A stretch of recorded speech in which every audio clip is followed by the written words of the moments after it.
এক রমজান মাসে যে কত বেদাত আছে একবারে মনের ইয়াতে সাদ করে বলে নিচ্ছে। আর ইফতার সাহারির খাওয়ার 5 মিনিট আছে, আপনারা তাড়াতাড়ি সাহারি খান। মা বোনেরা আপনারা উঠুন। আর কে যে কি করছে, গাজাল পড়ছে। যদি উমর রাদিয়াল্লাহু আনহু বেঁচে থাকতেন সবার আজীবন জেল হতো।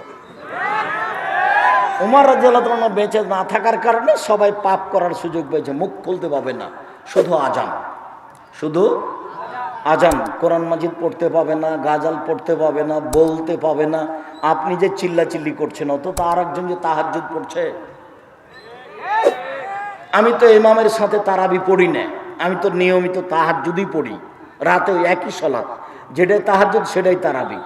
তা আপনি যে চিল্লাচিল্লি করছেন, তা আমার সলাতের কি হলো? কে আপনাকে চিল্লাচিল্লির অনুমতি দিল? আপনার হুজুরও বেদাতি, আপনিও বেদাতি। পুরো রমজানটা বেদাত দিয়ে ঘিরে রেখেছেন। কিসের ইবাদত খামাখা? আপনার খাওয়ার না খাওয়া দুটাই সমান। আপনি ছিলেন রোজা, সিয়াম ছিলেন না। সিয়াম মানে বিরত থাকা, রোজা মানে উপবাস থাকা। 16 আনায় মিছে জীবনটা আপনার, 16 আনায় মিছে। বাবু ও মাঝি, চন্দ্র কেন বাড়ে কমে রে? আমি তো তা বলতে পারি না। দেখি মাঝি তোর জীবন 4 আনায় মিছে, দেখি মাঝি তোর জীবন 8 আনায় মিছে, দেখি মাঝি তোর জীবন 12 আনায় মিছে। বাতাস উঠেছে, নৌকা হিলে উঠেছে। মাঝি বাবু, কি মাঝি সাঁতার জানো বাবু? না রে মাঝি, না আমি তো সাঁতার জানি না। বাবু এখন দেখি তোমার জীবন 16 আনায় মিছে। চিল্লাচিল্লি করে রমজান মাস পালন করে জীবন 16 আনায় মিছে। কথা যা বলছি সেটা জীবনে কোনোদিন ফেরত নেওয়া হবে না ইনশাআল্লাহ। তোমার সিয়াম পালন হয়নি, এই কথাই চূড়ান্ত। রাসূল সাল্লাল্লাহু আলাইহি সাল্লাম বলছেন, মালা মুহদাসান, কেউ যদি বিদআতকে আশ্রয় দেয়, লা ইকবাল আনহু আদল সারফ, তার ফরজ ইবাদত কবুল হবে না, তার নফল ইবাদত কবুল হবে না, ও হলো বেদাতি। আর কোন ইবাদত কবুল হবে না। হাদিস বুখারী মুসলিম। মুখ খোলার আগে আগে দেখতে হবে আমার কথা রাসূলের সাথে মিল খায় কিনা। সালাম তো ছিল এরকম, আসসালামু আলাইকুম। তালুর সাথে তালু, 2 হাত পৃথক হলো, সব পাপ ক্ষমা। হাদিস সহিহ, হাদিস আবু দাউদ। তা আপনি আসসালামু আলাইকুম, আরো পিছনে লেগেছে আর একটা, 1 2 3 বুকে, 4 এরকম, 5 এরকম, 6 পায়ে। কত যে সালাম আছে, একটাও চলবে না। রাসূলকে অপমান করে ইবাদত করে কোনো লাভ নেই। আসসালামু আলাইকুম। করোনা যে, করোনা ভাইরাস হাত নয় ঘোষণা দিয়েছি, আমি আব্দুর রাজ্জাক বিন ইউসুফ, কারো যদি করোনা হয়ে থাকে আমি তার সাথে একসাথে 1 প্লেটে খাবো। কেউ যদি করোনায় মারা যায় আমি তার জানাজা দেব, গোসল দেবো, কাফন দাফন করব। এতে যদি আমারও করোনা হয় তাহলে আমি বলবো পৃথিবী সৃষ্টির 50,000 বছর পূর্বে আমার ভাগ্যে লেখা হয়েছিল করোনা, তাই আজকে হয়েছে। আমি তার গায়ে হাত দিয়েছি, সেই জন্য করোনা হয়েছে। এই কথা আমি আব্দুর রাজ্জাক বিন ইউসুফ বিশ্বাস করি না। অল্প দিন বাঁচতে এসে শিরক করে মরতে রাজি নই। আমি 3 ফুট পর পর দাঁড়াতে রাজি নই। আজ থেকে কিয়ামত পর্যন্ত যদি কাবা ঘরে আর কেউ পাশাপাশি না দাঁড়াই, তবে আমি আব্দুর রাজ্জাক বিন ইউসুফ পাশাপাশি দাঁড়ানোরই চেষ্টা করব। 3 ফুট দূরে দাঁড়িয়ে করোনা থেকে আমি বাঁচতে রাজি নই। প্রয়োজনে একাই বাড়িতে সালাত আদায় করব, কিন্তু পদ্ধতি পরিবর্তন করতে পারি না। মাস্ক এখন লাগাবো, এই যে ধুলাবালি উঠছে জীবনে হচ্ছে, সেই জন্য করোনা থেকে বাঁচার জন্য মাস্ক আমি আব্দুর রাজ্জাক বিন ইউসুফ লাগাবো না। আমিও দিয়ে ভাগ্য বাড়াতে রাজি নই। আমাকে করোনা হবে না, যদি হয় তাহলে বুঝবো এটা 50,000 বছর আগে লেখা হয়েছিল পৃথিবী সৃষ্টির। যদি সতর্কতায় বাঁচা যেত তাহলে যমুনা ফিউচার পার্কের মালিক করোনায় মারা যেত না। যারা দেশের পানি খায় না, দেশের পানি খায় না, ওরা এ দেশের পানি খায় না, বাহির থেকে পানি নিয়ে আসা খায়। টাকার অভাব নেই, ভুল হিসেব। বিমানবালায় মেয়েটা বলছে মাস্ক লাগান, ধৈর্য ধারণ করো। মাস্ক লাগান, ধৈর্য ধারণ করো। মাস্ক লাগান, ধৈর্য ধারণ করো। আবার যখন বলেছে আমি যখন উঠছিলাম তুমি তখন দেখনি আমার মাস্ক মুখে ছিল না, দেখো আমি মাস্ক মুখে লাগাবো না, এর আগে তুমি আমাকে দেখলে নামিয়ে দিও। এখন তুমি যাকে বলার বলো, আমি মাস্ক দিয়ে করোনা ঠেকাতে রাজি নই। আমি আব্দুর রাজ্জাক বিন ইউসুফ শিরক করে 1 ঘন্টা বাঁচতে রাজি নই। যা হবে ভাগ্যে হবে, ওটা তুমি বিশ্বাসই করি না। ওই পথে আমি নই। মাস্ক এখন লাগান, ধুলাবালি উঠছে না, অনেক ধুলাবালি আছে, জীবাণু আছে, এখন লাগিয়ে রাখেন। একটা দিয়ে একটা ঠেকান কি করে? আল্লাহ নবী বলছেন না ইউদি শাইনুল শাইন, রোগ ব্যাধি একজনের কাছ থেকে আরেকজনের কাছে যায় না, একজনের কাছ থেকে আরেকজনের কাছে যায় না। এটাও শিরক, যা আলোচনার শেষে আসছে। সম্মানিত দিনী ভাই বোন, বলছিলাম শিরক দেখাচ্ছিলাম। 1, মাদুলি ঝুলানো শিরক। 2, স্বামী স্ত্রীর মধ্যে ভালোবাসা সৃষ্টি করা শিরক। 3, ঝাড়ফুঁক করা শিরক। তবে কোরআন মাজিদের আয়াত পড়ে ঝাড়ফুঁক করা যায়, তবে হাদিসের দোয়া পড়ে ঝাড়ফুঁক করা যায়। শিরকি কথা দিয়ে ঝাড়ফুঁক করা যায় না। রাসূল সাল্লাল্লাহু আলাইহি সাল্লাম বললেন, মান তাআল্লাকা তামিমান ফাকাদ আশরাকা, কেউ যদি মাদুলি ঝুলায় তাহলে সে শিরক করলো। 10 জন লোক নবীর কাছে আসলো, 9 জনের সাথে বায়াত করলেন, একজনকে ছেড়ে দিলেন। ওরা 9 জন বলল যে তারাক্তা তিসাতান ও তারাক্তা বায়াতা তিসাতান ও তারাক্তা ওয়াহিদান। আল্লাহর নবী 9 জনের সাথে বায়াত করলেন, একজনকে ছেড়ে দিলেন। তখন আল্লাহ রাসূল বলছেন, ওর গলায় তাবিজ আছে, সেজন্য বায়াত করলাম না। ফাদ খালা দাও ফাকাতাহা, হাতটা ভিতরে ঢুকিয়ে তাবিজটা ছিঁড়ে ফেলে দিল। আল্লাহ রাসূল তার সাথে বায়াত করলেন। যখন ওই যে ত্রাণ বিতরণে গেছিলাম, তখন আমি ওই যে মাদুলি কেটে কেটে ফেলছিলাম, দেখেননি দৃশ্য? যখন যাকে টাকা পয়সা দিয়েছি তখনই তার গায়ে হাতে মাদুলি আছে কিনা এটা খেয়াল করেছি, এখনো করি। আপনার হাতে যদি মাদুলি থাকে, গলায় থাকে, মাজায় থাকে, উপস্থিত বৈঠকের দিনই মুসলিম বোন, এই মেঘ কথা বলছো কেন? উপস্থিত বৈঠকের দিনই মুসলিম বোন, আপনার কোমরে মাদুলি আছে নাকি? হাতে বাহুতে মাদুলি আছে? তাবিজ আছে? তাবিজ থাকলে আপনি এখনই খুলে ফেলুন, এখনই, এই মুহূর্তে, 1 সেকেন্ড দেরির সুযোগ নেই। যদি আপনি খুলে ফেলেন, মারা যান, জান্নাত হবে ইনশাআল্লাহ। আর থেকে যাওয়া অবস্থায় মারা গেলে জান্নাত হবে না, এটাই চূড়ান্ত হিসাব।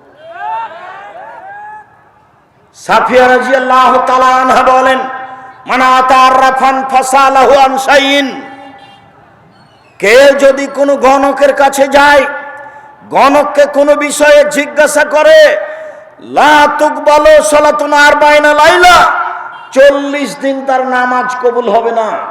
কেউ যদি গণকের কাছে যায় কিছু জিজ্ঞাসা করে, দেখুন তো ভাই আমার টাকাটা হারিয়ে গেছে, কে নিয়েছে, তার সালাত কবুল হবে না কতদিন? 40 দিন। রাসূল সাল্লাল্লাহু আলাইহি সাল্লাম বলেন, মান আতারাফান ফাসাদ্দাকা বিমা কালা, গণকের কথা যদিও বিশ্বাস করে, ফাকাদ কাফারা বিমা উনজিলা আলা মুহাম্মদ, তাহলে সে কোরআন মাজিদকে অস্বীকার করল। এবার আপনার কাছাকাছি বাড়িতে চলে আসি, আপনার ঘরে প্রবেশের জন্য যাচ্ছে, দেখেন ওয়াকেদ আল-লাইসি রাদিয়াল্লাহু তাআলা আনহু বলেন, আল্লাহর নবী হুনাইনের যুদ্ধে গেলেন, তো একটা গাছের পাশ দিয়ে যাচ্ছিলেন, ইউকালালাহ জাত আনোয়াতিন, সেই গাছের নাম হলো জাত আনোয়াত। এই যে একটা গাছ, সেই গাছটার নাম হলো জাত আনোয়াত। মুশরিকেরা তাদের তরবারি সেই গাছে ঝুলাতো, তারা মনে করতে এতে সুবিধা হবে। তখন সাহাবীগণ বললেন, আল্লাহর নবী, ইজাল্লানা জাত আনোয়াতিন কামালাহুম জাত আনোয়াত, আপনি আমাদের জন্য একটা এরকম গাছ করে দেন না, আমরা সেখানে তরবারি ঝুলাবো। এরা যেমন তরবারি ঝুলাচ্ছে আমরাও তেমন তরবারি ঝুলাবো। তখন আল্লাহ রাসূলের উত্তরটা শোনেন তো, আমার দিকে চেয়ে থাকবেন, এই ছেলে বসো, তুমি কোনো কাজ দেখাচ্ছ আমাকে? তুমি আমার চেয়ে বেশি ক্লান্ত। আপনার তো একটা ইতস্তবোধ থাকতে হবে, আমি তো ক্লান্ত, আমি তো আপনার বিরক্তির আগেই কথা শেষ করব। কাজে দয়া করে আপনি আমাকে কোনো কাজ দেখাবেন না। বিনীত অনুরোধ, আপনি কাজ আমাকে দেখে পরিবেশ নষ্ট করবেন না। সাহাবীগণ বললেন, একটা গাছ আমাদের জন্য করে দেন, ওদের যেমন গাছ আছে। তখন আল্লাহ রাসূল প্রথমে বলছেন, সুবহানাল্লাহ, হায় হায় হায় হায়, এটা কি কোনো কথা হলো? সুবহানাল্লাহ, হাযা কালাকুম মুসা। আরে এটা তো মুসার সম্প্রদায় যা বলেছিল সেটাই হয়ে গেল। মুসা আলাইহিস সালামের সম্প্রদায় বলেছিল, ইজাল্লানা ইলাহান কামালাহুমা আলাইহা, মুসা আপনি আমাদের একটা মাবুদ করে দেন, যেমন ভাবে ইহুদি খ্রিস্টানদের অনেক মাবুদ আছে। ভারতে আছে সরস্বতী, ভগবতী, কালী, দুর্গা। সৌদি আরবে আছে লাত, মানাত, উজ্জা। আগে ছিল ইয়াউক, এগুস, নাসর। এইরকম ভাবে চিরদিন মানুষ মূর্তি পূজা করেছে।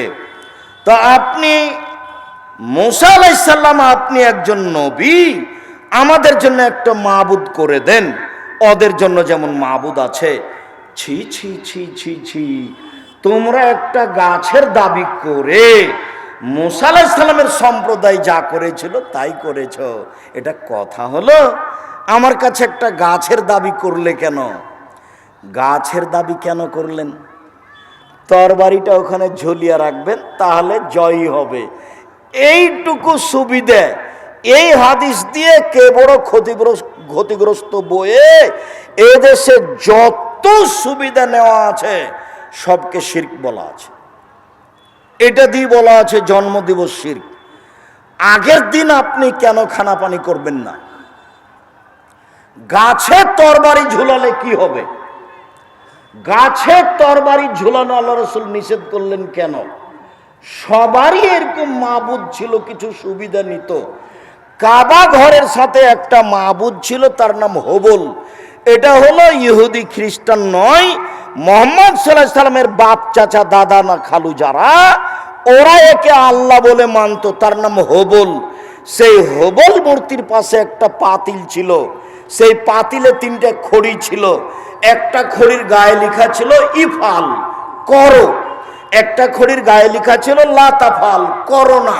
একটা খড়ির গায়ে লেখা ছিল মুহমাল, কিছুই না। তো মানুষ যদি তার মেয়ের বিবাহ দিবে অমুক ছেলের সাথে, তখন ওই পাতিলের ভিতরে এভাবে হাত ঢোকাতো, দেখেন, একটা খড়ি বের করতো, ইফাল, করো। ও হবল আল্লাহ বলে দিল বিবাহ দিয়ে দাও।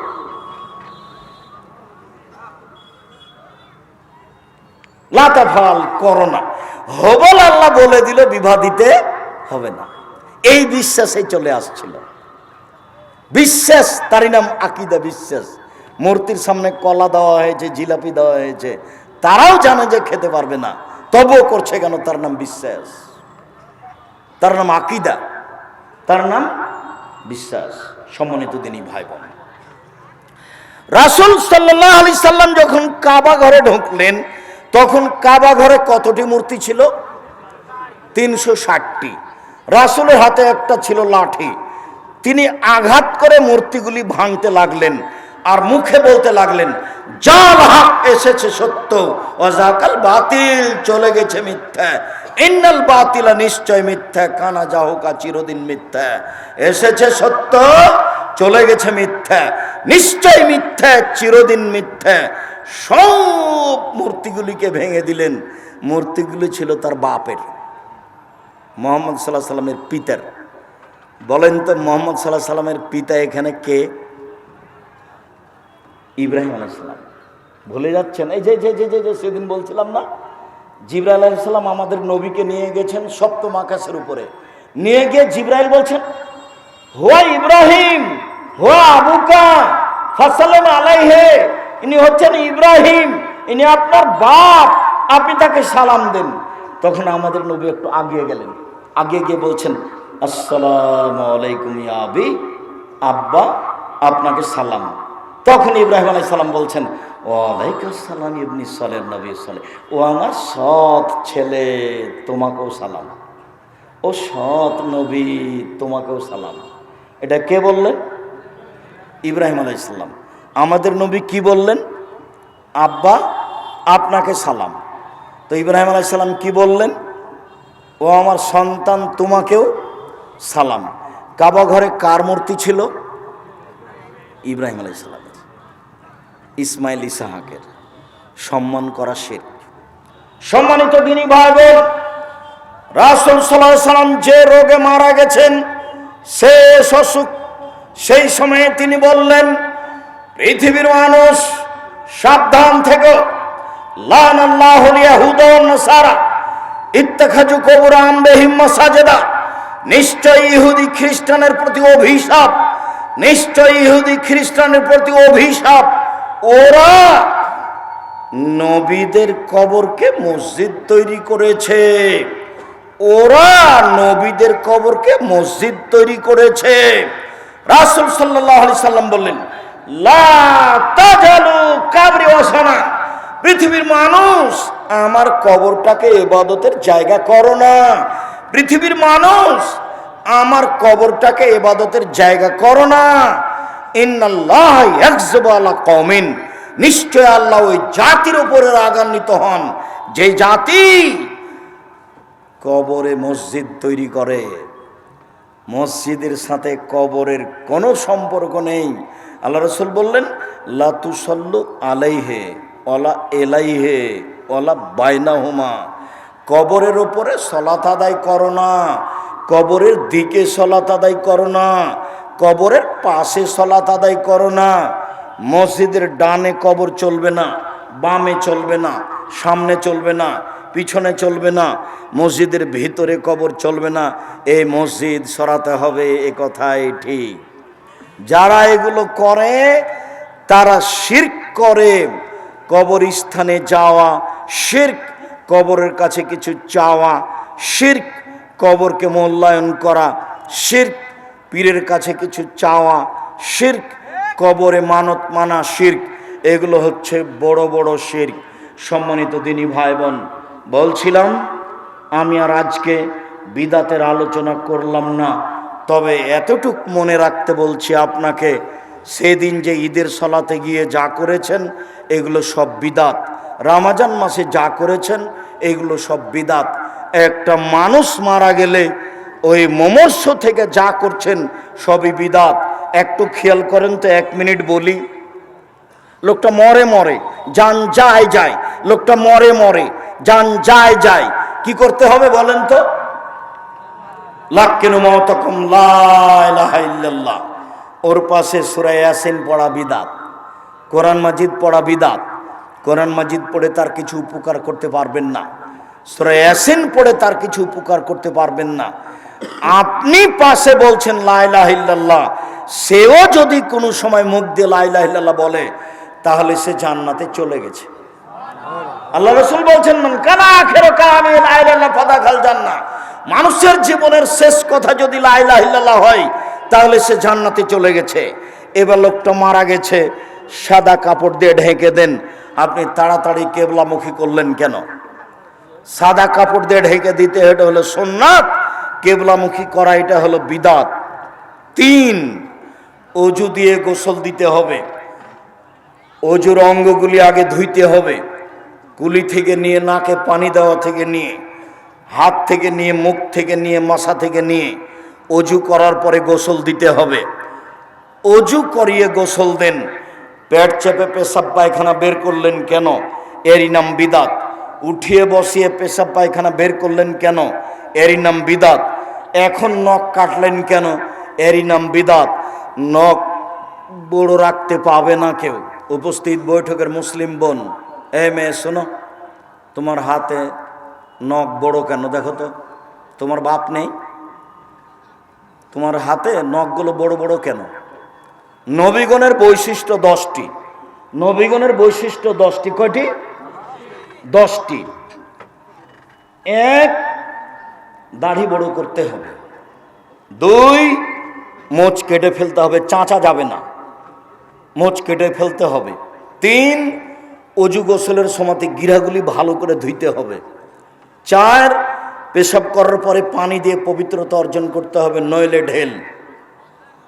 40 কদম হাঁটা যাবে না ঢেল নিয়ে, খক খক করে কাশা যাবে না ঢেল নিয়ে, পায়ের উপরে পা উঠানো যাবে না ঢেল নিয়ে।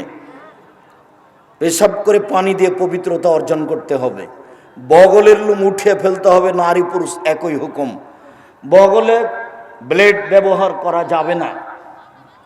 নিচের লোম পরিষ্কার করতে হবে, নারী পুরুষ ঊর্ধ্বে টাইম 40 দিন, যেভাবে সম্ভব, যা দিয়ে সম্ভব, তবে 40 দিন নারী পুরুষ একই হুকুম। নখ কেটে ফেলতে হবে, কাজফুল আসফার। শুক্রবারের দিন, বৃহস্পতির দিনে হিসাব করতে হবে, একটুকু বড় হয় না যেন। মেয়েদের নখ বড় আছে, আপনার মেয়ে এই শিক্ষিতা মেয়ে নয়, এ হচ্ছে বন্য বর্বর অশিক্ষিতা মেয়ে। নখে নেইল পালিশ দিতে পাবে না মেয়েরা। নখে নেইল পালিশ দেওয়া ইহুদি খ্রিস্টানদের পতিতালয়ের মেয়েদের বৈশিষ্ট্য। নখে নেইল পালিশ দেওয়া কার বৈশিষ্ট্য? ইহুদি খ্রিস্টানদের পতিতালয়ের মেয়েদের বৈশিষ্ট্য নখে নেইল পালিশ দেওয়া। মহিলারা হাতে মেহেদি দিবে, হাতের নখে তো দিবেই, পায়ের নখে দিতে হবে। মহিলারা হাতের নখে এবং পায়ের নখে মেহেদি দিতে বাধ্য, দিতেই হবে। একজন মহিলা আল্লাহ রাসূলের কাছে একটা পত্র দিয়েছিল। তা আল্লাহ রাসূল পত্রটা নেওয়ার পরে বলছেন, কি ব্যাপার, এই হাতটা পুরুষের না মহিলার? পুরুষের যদি হয় তাহলে মেহেদি নেই, ভালো কথা। মহিলার যদি হয় তাহলে মেহেদি নাই কেন? মহিলার হাতে মেহেদি ছিল না, তিনি নিন্দা করলেন। তার মানে মহিলারা হাতের নখে পায়ের নখে মেহেদি দিতে বাধ্য, দিতেই হবে। মহিলারা এমন কিছু মুখে হাতে লাগাবে যা দেখতে পাওয়া যায়, গন্ধ পাওয়া যায় না, যা দেখতে পাওয়া যায়, গন্ধ পাওয়া যায় না। বিউটি পার্লারে তারা ঢুকতে পাবে না, ঢোকা নিষেধ। ওখানে ভুরু তুলে চিকন করা হারাম, ওখানে দাঁত ছিলে চিকন করা হারাম। তবে বিউটি পার্লারে যা কিছু পাওয়া যায় সেগুলি মহিলারা মুখে হাতে লাগাতে পারে। ওরা এমন কিছু লাগাবে যা দেখতে পাওয়া যায়, গন্ধ পাওয়া যায় না। পুরুষ মানুষ এমন কিছু ব্যবহার করবে যা গন্ধ পাওয়া যায়, দেখতে পাওয়া যায় না। পুরুষ মানুষ এমন কিছু ব্যবহার করবে যা দেখতে পাওয়া যায় না, গন্ধ পাওয়া যায়। পুরুষের নখে মেহেদি দেওয়া হারাম, হাতে মেহেদি দেওয়া হারাম। কোনো পুরুষ হাতে নখে মেহেদি দিতে পাবে না। আব্দুর রাজ্জাক সাহেব, থামেন। আল্লাহর নবী দাড়িতে মেহেদি দিয়েছিলেন, যার কারণে আমাদের মেয়েরা পায়ে মেহেদি দেয় না। আপনি যে বলছেন পায়ে মেহেদি দিতে হবে, জি দিতে হবে, দিতে বাধ্য। তো দাড়িতে দিয়েছেন যে, আরে দাড়িতে দিয়েছেন ওটা একটা সুন্নাত। দাড়ি তো আল্লাহর নবী আতরও তো দিয়েছেন, আল্লাহর নবী দাড়িতে আতর লাগিয়েছেন। কিন্তু আবার যারা ঋতুবতী মহিলা গোসল করে পবিত্র হবে তাদেরকে লজ্জা স্থানে আতর ব্যবহার করতে বলেছেন আল্লাহর নবী। তা আতর যে আল্লাহর নবী দাড়িতে লাগিয়েছেন, এইবার যেখানে যেটা ব্যবহার করেছেন সেটা সুন্নাত, অতএব নখ কেটেই ফেলতে হবে, জরুরি। সকাল হয় না যেন উপস্থিত বৈঠকের মুসলিম বোন, এ মেয়ে তোমাকে সাবধান করছি, এখন বাড়িতে গিয়ে প্রথম কাজ যেটা সেটা হলো নখ কেটে ফেলা। দ্বিতীয় কাজ যেটা সেটা বাড়িতে যেন কোনো ছবি মূর্তি না থাকে, যেন কাঁকড়া না থাকে। ভেঙে চুরে ইমানদার হয়ে রাত্রে ঘুমাবা। বক্তব্যের সাথে মুনাফিকি করে রাত্রে ঘুমিয়ে জান্নাত পাওয়ার চেষ্টা করিও না, হিসাব ভুল। বলছিলাম নখ কাটা যাবে না এখন, মোচ কাটা যাবে না এখন, পরিষ্কার করা যাবে না এখন। লোকটা মারা গেছে, সব বিধান বন্ধ, নখ কাটা বন্ধ, মোচ কাটা বন্ধ, নিচের লোম পরিষ্কার করা বন্ধ। এখন শুধু অজু দিয়ে গোসল দিতে হবে, সবই বেদাত। অজু দিয়ে গোসল দিয়ে 3টে কাপড়, ছেলের জন্য, মেয়ের জন্য, সবার জন্য। লাশটাকে 3টে কাপড়ের উপরে রেখে দেন, 3টেই সমান, ছোট বড় হতে পারে। ডান দিকের কাপড়টা আগে উঠিয়ে বাম দিকের কাপড়টা পরে উঠিয়ে আপনি রশি দিয়ে 3টে বেঁধে দেন। মহিলাকে গোসল দিবে মহিলা, পুরুষকে গোসল দিবে পুরুষ। তবে স্বামী গোসল দিবে স্ত্রীকে, স্ত্রী গোসল দিবে স্বামীকে, এটাই বিধান। স্বামী মারা গেছে, স্ত্রী বেঁচে আছে, স্ত্রী গোসল দিবে, এটাই বিধান। স্ত্রী মারা গেছে, স্বামী বেঁচে আছেন, স্বামী স্ত্রীকে গোসল দিবে, এটাই বিধান। একাধিক সহিহ হাদিস। এছাড়া মহিলাকে গোসল দিবে মহিলা, এছাড়া পুরুষকে গোসল দিবে পুরুষ। সম্মানিত দিনী ভাই বোন, পুরো শরীরে পানি ঢেলে দিয়ে সাবান গায়ে দিয়ে একবারে ভালো করে ডলে গাও হাত পরিষ্কার করবে। লজ্জা স্থানে হাত লাগিয়ে পরিষ্কার করতে পারে, কোনো সমস্যা নেই। যদি কেমন কেমন লাগে তাহলে একটু হাতে কাপড় একটু ব্যবহার করবে, একটু কাপড় ব্যবহার করে ভালো করে শরীরের সব অঙ্গ ডলে ভালো করে ঝকঝকে করে পরিষ্কার করবে। একবার, তিনবার, পাঁচবার, সাতবার ঝকঝকে পরিষ্কার হতে হবে। এটা রাসূলের হাদিসের আদেশ, একাধিক আদেশ। এরপরে জানাজা। জানাজা শুরু হওয়ার আগে কেউ বক্তব্য দিতে পাবে না, সব বিদআত, কেউ কথা বলতে পাবে না, ইমাম সাহেব বক্তব্য দিতে পাবে না। শুধুমাত্র ইমাম সাহেব বলতে পারেন, শোনেন এই ছেলে, তুমি তোমার বাপের বড় ছেলে তাই না? তুমি সালাম দিয়ে বলো, ঋণ লেনদেন থাকলে আমাকে বললে আমার বাপের জিম্মেদার আমি দিয়ে দিব। কেন? ঋণ ছাড়া জানাজা নাই। আল্লাহ রাসূল জানাজা শুরু করবেন, শুরু করতে গিয়ে বলেন, এই শোনো, এ ঋণ আছে নাকি? জি। তাহলে আমি গেলাম, তোমরা জানাজা করো, আমি গেলাম। উঠে চলে যাচ্ছেন আল্লাহ রাসূল। থামেন থামেন থামেন থামেন, আমি ঋণ পরিশোধ করে দেবো, আমি ঋণ পরিশোধ করে দেবো। আচ্ছা ঠিক আছে। তাই ছেলে বলতে পারে, বাপে বলতে পারে, বড় ভাই বলতে পারে, ঋণের কথা কোনো বক্তব্য নেই, কারো বক্তব্য চলবে না। ইমাম সাহেব কাতার সোজা করতে বলবেন, আজান না একামত নেই, কাতার সোজা করতে বলে আল্লাহু আকবার বলে হাত উঠিয়ে জানাজা শুরু করবেন। 4 তাকবীরের জানাজা। সালাম ফিরে লাশ নিয়ে যাবেন। মাথা আগে না পা আগে বিবেচনার প্রয়োজন নাই, আগে বিবেচনা করলে বিদাত হবে। 4 জন ঘাড়ে করে লাশ নিয়ে যাবে, মধ্যে নামাতে হবে, এটাই বিদাত। প্রয়োজনে 10 বার নামাবে। কাঁধ পরিবর্তন করতে হবে, এটাই বিদাত। প্রয়োজনে 10 বার কাঁধ পরিবর্তন করবে। বুঝা গেল না কথা মনে হয়? প্রয়োজনে 10 বার নামাবে, কিন্তু নামাতে হবে এই কথা বিদাত। বুঝাতে পারিনি? বুঝাতে পারলাম না? প্রয়োজনে নামাতে হবে। কাঁধ আমার ব্যথা করছে তাই আমি নামিয়ে দিলাম, প্রয়োজনে কয়বার নামাবো? 10 বার নামাবো, কিন্তু নামাতে হবে, এইটা বিদাত। বুঝা গেল না কথা? কাঁধ পরিবর্তন করতে হবে, এটা বিদাত। প্রয়োজনে 10 বার কাঁধ পরিবর্তন করব, কিন্তু পরিবর্তন করতে হবে, এটা বিদাত। যেমনভাবে ইতিকাফ কোনো মহল্লাতে যদি না করে তাহলে মহল্লাবাসী পাপী হবে, এই কথা মিথ্যে। তাই তারা একজন মওলানাকে অমুক গ্রাম থেকে ধরে নিয়ে এসেছে, ধরে নিয়ে বলছে আমাদের মহল্লাতে একটু ইতিকাফ করে আমাদের বাঁচানো। একবারে নগদ মিথ্যা কথা। লোকটাকে কবরে নামাতে হবে, বিসমিল্লাহ ওয়া আলা মিল্লাতি রাসূলিল্লাহ সাল্লাল্লাহু আলাইহি সাল্লাম। ডান কাতে রাখতে হবে, গোটাটাই ডান কাতে একবারে অলের সাথে লাগিয়ে দিয়ে মুখখান কেবলার দিকে মুখ করে দেওয়া বিদাত। পুরোটা লাগিয়ে দিতে হবে কেবলামুখী করে। 3 অঞ্জলি মাটি দিতে হবে। ভর্তি হয়ে গেছে, আটা মাটি লাগবে না, বাড়ি চলে যান, ডবল নেকি পাবেন। মানুষ বেশি তাই ডালিতে করে মাটি নিয়ে সবার হাতে ছয়ে নিল, এটা হলো বিদাত। এবার কবরের চতুর্দিকে 4টা খড়ি পুঁতে দিলেন, খেজুর ডাল, এটা হলো বিদাত। কুকুরে ক্ষতি করতে পারে, যে কোনো মূল্যে তাকে আটকে রাখার চেষ্টা করেন, জাল টাল কিছু দেন, সেটা ভিন্ন কথা। মাটি ভালো, কোনো সমস্যা নেই, তবু আপনি পানি ঢাললেন, এটা হলো বিদাত। চতুর্দিকে দাঁড়িয়ে সবাই মিলে দোয়া করলেন, এটা হলো বিদাত। 40 দিনের দিন খাওয়ালেন, এটা হলো শিরক ও বেদাত। সম্মানিত দিনী ভাই বোন, এক জানাজাকে লক্ষ্য করে 241টা বেদাত আছে, বই পুস্তকে দেখুন। আজকের জন্য এই পর্যন্ত আলোচনা করে আমি আপনাদের জন্য আন্তরিকভাবে দোয়া করি, আল্লাহ আপনাদের যারা মারা গেছে তুমি তাদের কবরের শাস্তি মাফ করো। এই ছেলে থামো, দোয়া পড়ি।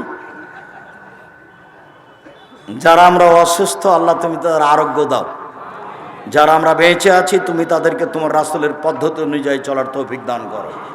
আজকের আলোচনা মেনে চলার তৌফিক দান করো।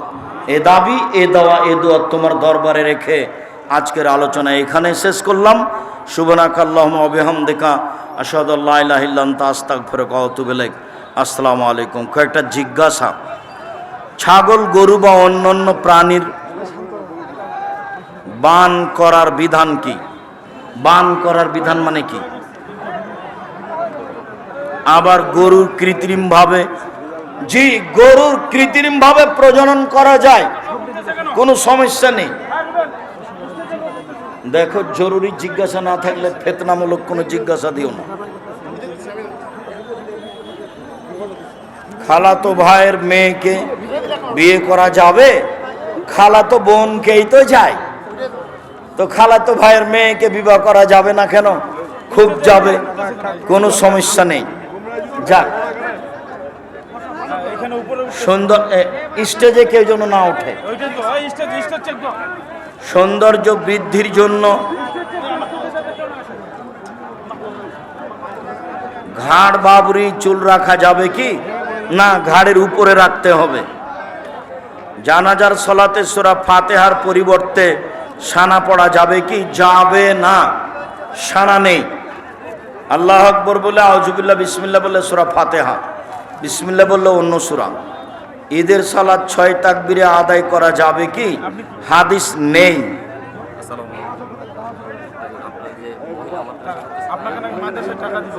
আচ্ছা আচ্ছা, জাযাকুমুল্লাহ খাইর। যারা জামিয়া সালাফিয়া টাকা দিবেন, ভালো কথা, আমি যখন নামবো তখন দিন। না, আজকে কোনো বই পুস্তক নেই। আমরা পঞ্চম শ্রেণীর, নবম শ্রেণীর পাঠ্য বইয়ে পড়েছি আল্লাহ নিরাকার। আল্লাহর আকার আকৃতি আছে, নিরাকার নন। নিরাকার কথা মিথ্যা। আসসালামু আলাইকুম ওয়া রাহমাতুল্লাহ। ওস্তাদ, আমার একটা অনুরোধ, আপনি যখন কোনো হাদিস বলবেন তখন হাদিসের নাম এবং হাদিসের নাম্বার, না, হাদিসের নাম্বার আমি বলি না। প্রিয় শায়েখ, আসসালামু আলাইকুম। আমি 5 ওয়াক্ত নামাজ পড়ি, কিন্তু দাড়ি রাখতে পারছি না। রাখতেই হবে যে কোনো মূল্যে। আমি আমার মায়ের মাথায় হাত রেখে একটা ওয়াদা করেছিলাম, কিন্তু আমি তা পালন করতে পারছি না। তুমি কাফারা দিয়ে ফিরে আসো যদি কসম করে থাকো, আর না হলে কিছু নেই, পারো না, পারো না। মহান আল্লাহর কাছে সবচেয়ে বেশি কোন আমলটি প্রিয়? আস্তাগফিরুল্লাহ ওয়া আতুবু ইলাইহি, এই আমলটি প্রিয়। মানুষ যে আল্লাহর নামে কসম খায় এবং সেই কসম ভেঙে ফেলে, আল্লাহর নামেই কসম করতে হবে।